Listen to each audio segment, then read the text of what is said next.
ary miarabanareo ihany koa ny tenanay ato amin'ny commune urbaine Antananarivo. Saika tsy hanao an'ity conférence de presse ity zay ato amin'ny commune urbaine zany e. Hoe aloha mangina fotsiny a. Nefa rehefa nandinika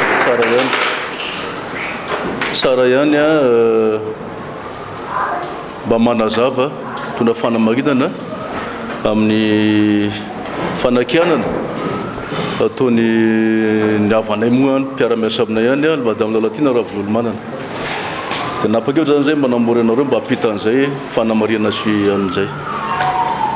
Ny tiako resahana eto aloha tsy resaka afa-tsy ny finance sy administration zay am'izay moa ny andraikitra fa mbola resaka aminareo ihany ny premier adjoint mikasika ny urbanisme sy ny développement.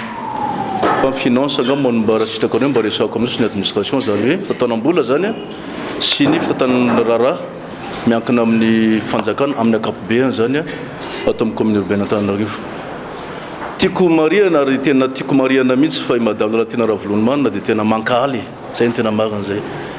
Tsy tokony teny an'izany nefa dia teneniko amin'ireo fa tena mankahala tanteraka izy. Ny azy zany tsy fanoherana mpitolo tsony fa mankahala ny tanteraka izy. Tsy fitiavany amin'ny maire ny tena marina anatin'ilay izy. Tadinareo tsara angamba ny antony efatra mahatonga an'izay voalohany indrindra izy le latsaka maire teto. Tsy lany moa zany izy raha sy diso angambany aoriana amin'ny farany izy teto.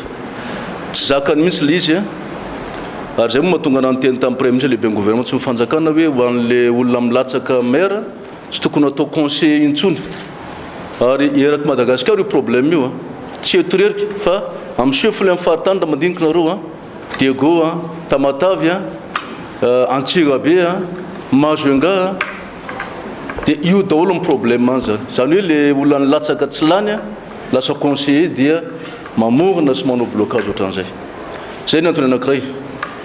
Antony faharoa ny heveriko fa tena mahatonga azy mankalana azy zany tsy tia maire moa ny tena marina dia maire nahazo an'ity trophée international ity moa asehoko anareo satria zava-dehibe loatra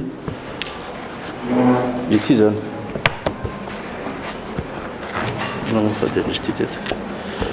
Ity trophée ity tsy azo azo fotsiny izy ity.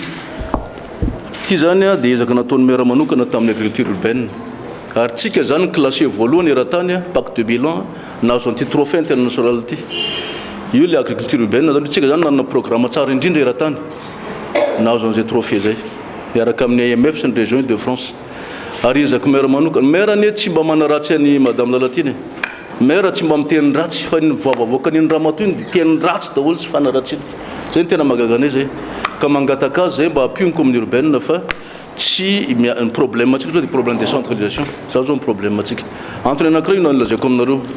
Antony fahatelo dia le resaka zanany tato aminay tato. Zanany matsy dia Adji tato directeur des affaires juridiques tamin'ny tetezamita.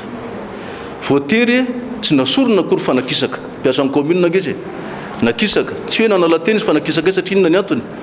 Le acte rehetra tato zany délibération to amin'ny amin'izay fotoana zay sy ny acte tsy nalefa tany amin'ny préfet pour contrôle de légalité. Tsisy nalefa tany mihitsy ny acte tato na délibération zany na acte tato amin'ny préfecture tato amin'ny commune pour contrôle de légalité. Nefa ny DAJ no responsable an'izany. Azonareo sara izy amin'izao fotoana zao moa zany dia alefanay tsara any le acte mba hisy ny contrôle de légalité any amin'ny préfet. Infraction pénale zany zany tsy mandefa acte any amin'ny préfecture de police zany. Zay natonga anazy mba nakisakay alahelo mihitsy zavatra zay. Zay tsy mankany amin'ny Bianco akory tsy mankany amin'ny IGE zay tory azy mikasika an'izany fa zay ny zavatra misy. Ary fa efatra farany dia le natonga amin'ny président Ravalomanana nankany amin'ny Nomavety. Zay ny tena tsy zakan'izay. Tany moa izy satria ny conseil nge naka délibération mikasika an'io ny conseil naka délibération mikasika Nomavety. Dia zay ny exécuté dia exécutif zany. Ka ny tena problème dia zao nahita le panneau taxi teny izy professionnel tonga teny maromaro zay ny tsy tantan'izay. Zao nge tena problème any amin'ny la vérité zao tena misy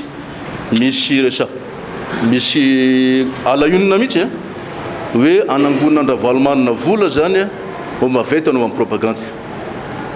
Diffamation publique zany ary atteinte à l'intégrité na personnalité publique ohatran'ny maire zany. Raha torian'ny président Ravalomanana sy maire izy amin'izany dia migadra satria tsy manana proof izy mikasika an'izay. Io gazety io moa dia mbola aminay eo la vérité io namoaka an'izay alahion'izay zany. Mino fa tsy hanao an'izay izy mivady fa tena migadra satria tsisy proof izy.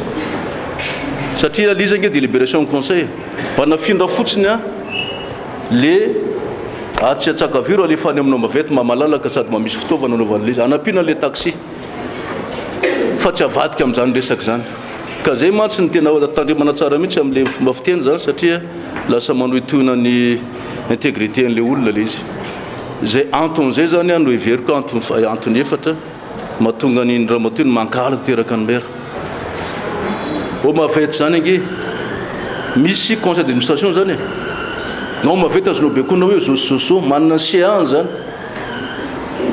manao autonomie administrative zany manao autonomie financière zanyony lazanao hoe ampiasaina no mavety agnanana vola anaovana propagande amin'ny fomba inona tsy manana proof mikasika an'izay izy fa ny amin'ny président ravalement dia fitiavana fotsiny a izy moa iny mafana fotoa dia ataovy zao na lazako aminareo fa io sava io resahako aminareo angatany ay verina amin'ny commune urbaine Antananarivo ny sava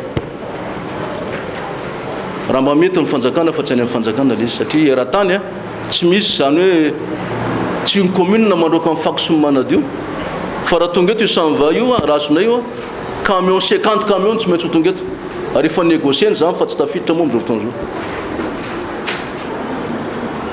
satria amin'izao fotoana zao ngeny zavatra hoe sava mbola tamin'ny andro président Ravalimany za tsy tia anonona an'izany fa sur cale daholo